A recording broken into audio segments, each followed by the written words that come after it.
Bang Hima, coba Bang Hima gimana tuh, Pak? Aduh.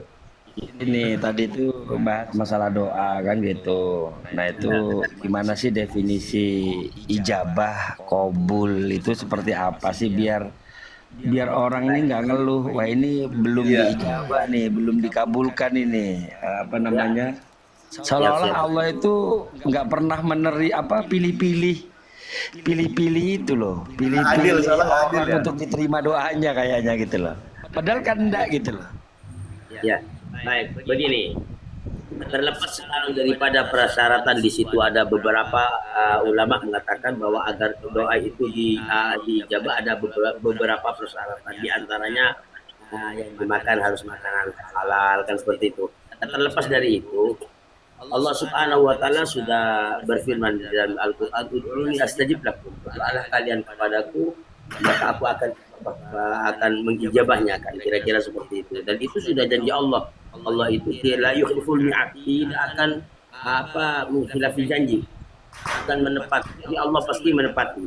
Nah, sekarang ada orang berdoa, satu contoh.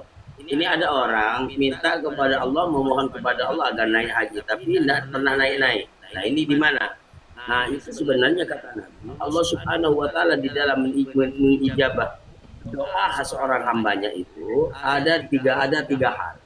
Di antara tiga hal. Yang pertama, diberi ainul atha, sesuai dengan apa yang diminta. Memohon kepada Allah agar bisa naik haji, maka Allah kabulkan. Dia itu naik haji. Atau diganti oleh Allah Subhanahu wa taala dengan dihapus dosanya sesuai dengan kadar apa yang telah dimohonkan kepada Allah Subhanahu wa taala, atau diganti dengan diselamatkan dari musibah. Yang kedua dan yang ketiga, atau nanti diberikan oleh Allah Subhanahu wa taala kelak di akhirat diganti dengan pahala. Bahkan ada satu riwayat ketika Allah Subhanahu wa taala kelak di akhirat memberi ganti dari apa doa yang tidak Allah berikan di dalam dunia, maka orang-orang berkata, ya Allah, kenapa Engkau masih berikan permohonanku di dunia, kenapa tidak diberikan sekarang saja? Setelah mereka tahu ternyata pemberian dari Allah, pengganti dari doa yang tidak diberikan di dunia itu ternyata lebih istimewa. Sebenarnya seperti itu. Nah, sekarang pertanyaannya, kenapa Allah lakukan seperti itu? Ada tiga hal. Karena Allah lebih tahu apa sebenarnya yang paling bermanfaat kepada hambanya itu. Ibaratnya kira-kira begini. Satu contoh, sekarang saya datang ke dokter, minta obat. Pak dokter, saya minta obat yang warnanya putih. Nah, ini sama dokter diperiksa. Oh, ternyata saya ini pasti dikasih mungkin jangan dikasih obat yang warna putih ini. Bukan Pak dokter tidak punya obat itu, tetapi dokter itu lebih tahu bahwa ini yang lebih manfaat bukan yang putih, mungkin yang warna yang merah atau seperti apa. Nah, kira-kira seperti itu, Guru Wahab. Ya, sangat mantap. Ya. Ini Makanya Sahibul Hikam, Syekh Ibnu Athaillah Sekandari mengatakan, la yakun ta'khuru amadil afwa mujiban li'asih fa innahu dhamina lakal ijabah fima yakhtaruhu laka fima takhtaruhu li nafsi. Janganlah sekali-kali ditundanya pemberian itu menjadi sebab kamu putus asa. Fa innahu dhamina lakal ijabah, karena Allah sebenarnya sudah menanggung dengan ijabah itu, dengan firman-Nya, ud'uni astajib lakum. Tapi fima yakhtaruhu laka, sesuai dengan apa yang Allah pilih, la fima tahtaruhu li nafsik, bukan sesuai seperti apa yang engkau pilih. Wallahu alam. Luar biasa Kiai, luar biasa. mantap. Seperti yang saya sampaikan tadi bahwa di sini juga dalam hikamnya ya. Waqat yakunul man'u. Terkadang tidak diijabah wa ta'khurul atau terlambatnya ijabah. Di sini ato'an, ijabatan wa ato'an. Itu termasuk bagian daripada ijabah dan pemberian dari Allah kepada siapa? Liman fahima anillah. Bagi orang yang memahami kondisi Allah kan.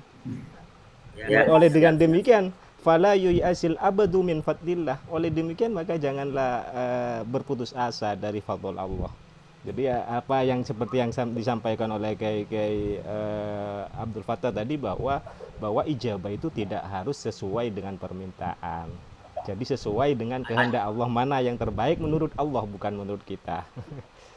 Ada sedikit ini Ustadz Ibnu Ali. Bahkan ada ini guru kata ulama, ada seseorang itu tidak Allah berikan permintaannya karena Allah senang atas pengaduannya. Mengeluhnya itu senang Allah. Itu ada beberapa hamba yang ibaratnya begini. Mohon maaf ini satu misal ada pengamen ini guru. Kadang-kadang itu datang seorang pengamen begitu, jeng langsung dikasih ada cepat pergi. Tapi kadang-kadang dibiarkan sampai selesai lagunya, tidak bahkan bukan tidak menjawab karena senang dengan lagunya. Menikmati. Kira-kira seperti itu. Menikmati lantunannya ya. Iya. Kadang-kadang maaf ini mohon maaf ini Pak, mungkin ada yang pengamen ya. Begitu jelek sudah dikasih agar cepat pergi. Udah malas dengerinnya. Aduh. Berarti kalau boleh disimpulkan, ketika setiap manusia, siapapun lah itu makhluk Allah berdoa, itu berarti secara hakiki sudah didengar dan sudah dikabulkan oleh Allah. Tapi masalah wujud daripada apa yang diminta, itu satu hak prerogatif Allah, kapan waktu yang tepat untuk diwujudkan. Yang kedua, tempat di mana hal itu diwujudkan. Apakah seperti itu? Ya. Oke, terima kasih. Berarti yang harus kita kejar Kiai, yang kita kejar Allah ini ngasih kita seneng apa justru kesel gitu ya? Ada hal Yang jelas senang sebenarnya. Secara hakiki jelas senang. Contoh saya, ya Allah saya minta uang 1 miliar gitu. Pernah nggak Yai Wahab berdoa, ya Allah, Yai Wahab nggak kerja nggak apa misalnya, berdoa ya Allah saya minta uang 1 miliar atau 10 miliar. Pernah nggak? Nggak pernah kan? Dalam hati sendiri menolak. Dapat dari mana kan gitu. Tapi hakikinya berarti Allah itu udah mencatat Anda minta uang 10 miliar. Yang nanti itu entah diganti dengan cara Allah sendiri. Apa? Mungkin di akhirat yang dulu dosanya misalnya senilai 20 miliar itu tinggal 10 miliar. Karena dikurangi doa Anda yang minta uang 10 miliar tadi. Kalau doa saya begini Kiai, saya kalau doa begini. Ya Kudus a'tinil fulus wa man adani fa man fus barakati Abdul Rahman Idrus.